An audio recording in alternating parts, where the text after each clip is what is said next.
Got it. Assalamualaikum warahmatullahi wabarakatuh. Kami di sini akan mempresentasikan hasil diskusi kami sebagai tugas penilaian ujian tengah semester ganjil. Sebelumnya perkenalkan, nama saya Halida Zulfanisa Sutrisno dengan nomor NIM 21.01.4669 dan rekan saya. Perkenalkan, nama saya Abi Praya Rasendria Atmardani dengan NIM 21.01.4722. Topik pembahasan yang kami ambil yaitu perekonomian Indonesia pada industri kreatif digital di masa pandemi. Apa itu industri kreatif digital? Industri kreatif digital merupakan suatu industri kreatif yang mengandalkan unsur digital serta daya pikir kreatif dalam penciptaan produk dan jasa. Industri ini adalah hasil teknologi informasi yang dapat memberikan solusi penyelesaian dari permasalahan dalam kehidupan sehari-hari. Secara umum, industri digital ini akan menghasilkan produk berupa teknologi canggih yang akan membantu masyarakat untuk mengatasi masalah sehari-hari supaya lebih mudah dalam berbagai macam pekerjaan. Yang kedua, apa saja dampak masa pandemi terhadap ekonomi di Indonesia?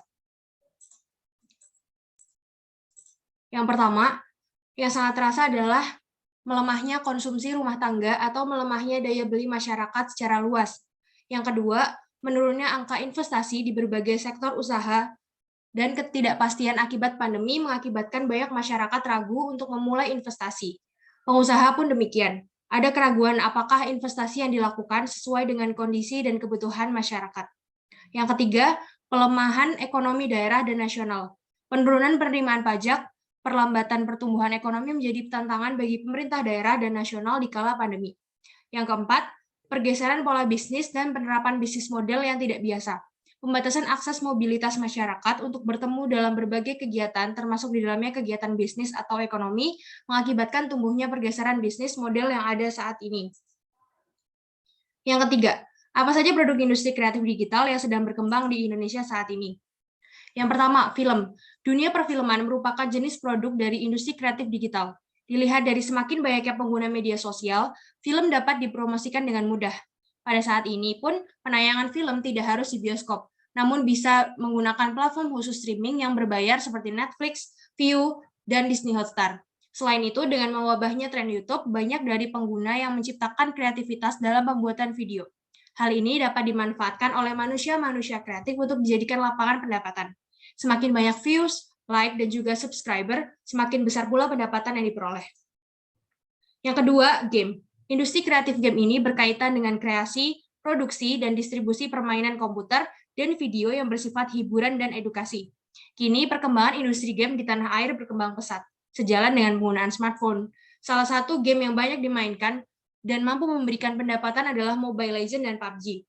Bisnis yang dilakukan pun beragam, seperti penjualan akun pro, penawaran jasa, menjadi blogger gaming, hingga penjualan komponen yang digunakan dalam memainkan game tersebut. Yang ketiga, ada aplikasi atau software. Industri kreatif ini berkaitan dengan industri komputer dan sejenisnya. Industri kreatif ini lebih berfokus terhadap pengembangan teknologi informasi, termasuk juga layanan jasa komputer, pengolahan data, pengembangan database, pengembangan piranti lunak, desain, hingga analisis sistem. Banyak sekali aplikasi atau software yang bisa dijadikan bisnis ekonomi kreatif digital.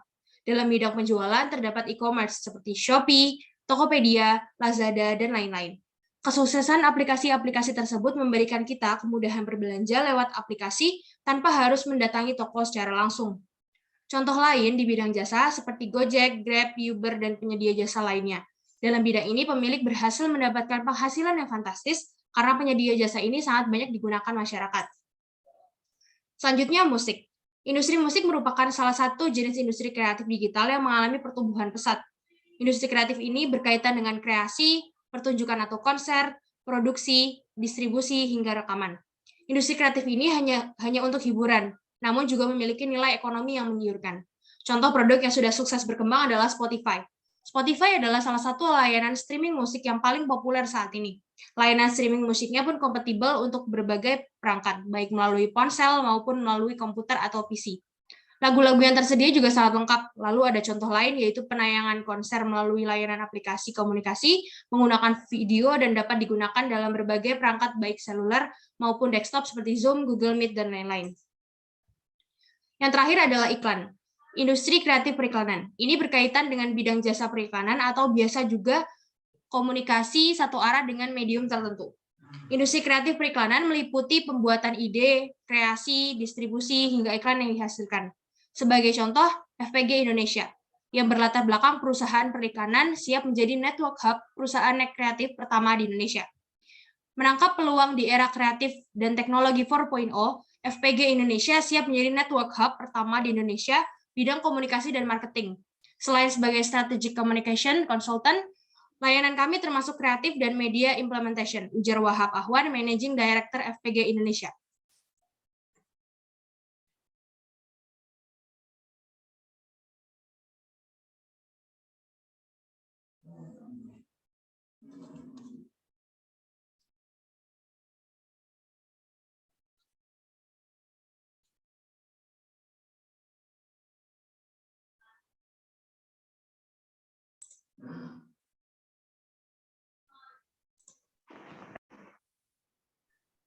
Ya, selanjutnya ada peran pemerintah dalam perekonomian nasional di Indonesia. Pemerintah melakukan perannya sebagai penyedia fasilitas serta memberikan izin pelaksanaan di industri kreatif.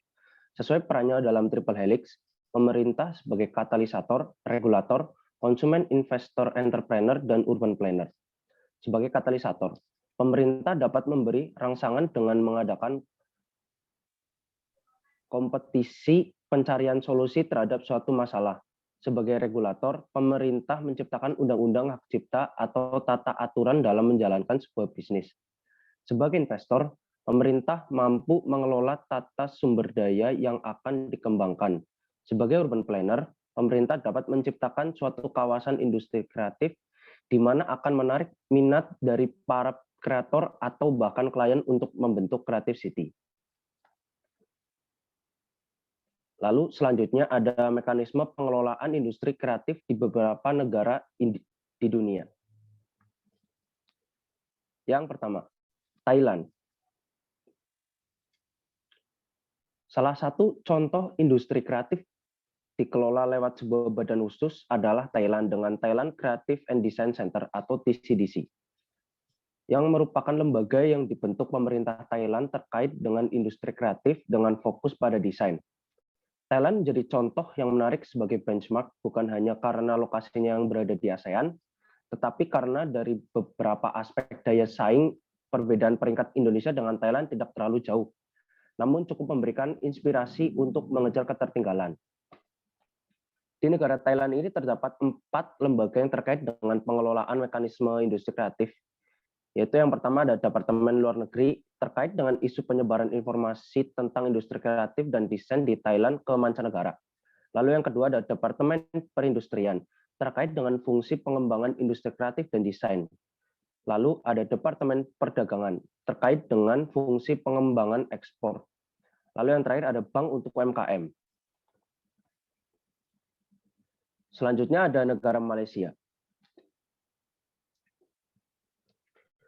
Mekanisme pengelolaannya dilakukan melalui kolaborasi antara beberapa lembaga pemerintah sesuai dengan subsektor industri kreatif yang akan dikembangkan.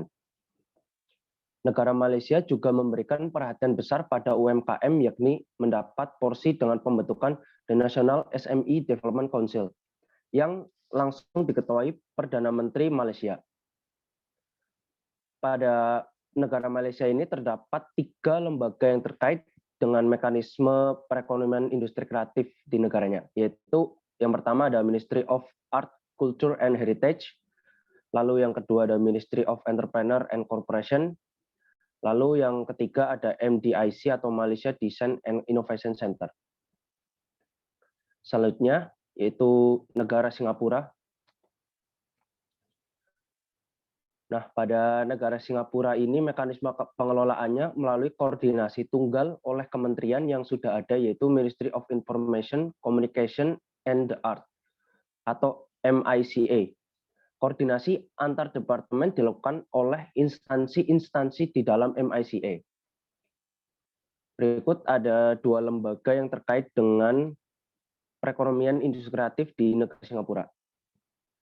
Yaitu yang pertama ada MICA Konseptor, Koordinator, dan Kolaborator. Lalu yang kedua ada Ministry of Trade and Industry.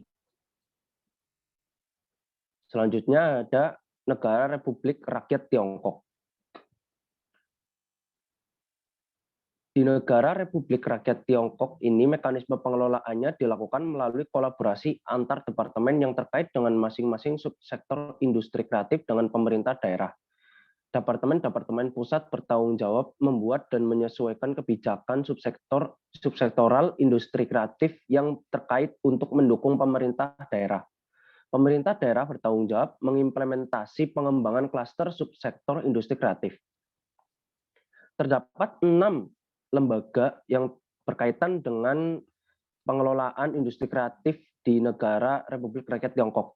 Yaitu yang pertama ada Ministry of Culture, lalu yang kedua State Administration of Radio, Film, and TV, lalu yang ketiga ada Administration of Press and Publishing, lalu yang keempat ada Ministry of Science and Technology yang khusus mengelola game, lalu yang kelima ada Ministry of Science and Technology itu sendiri, lalu yang terakhir ada Ministry of Instruction.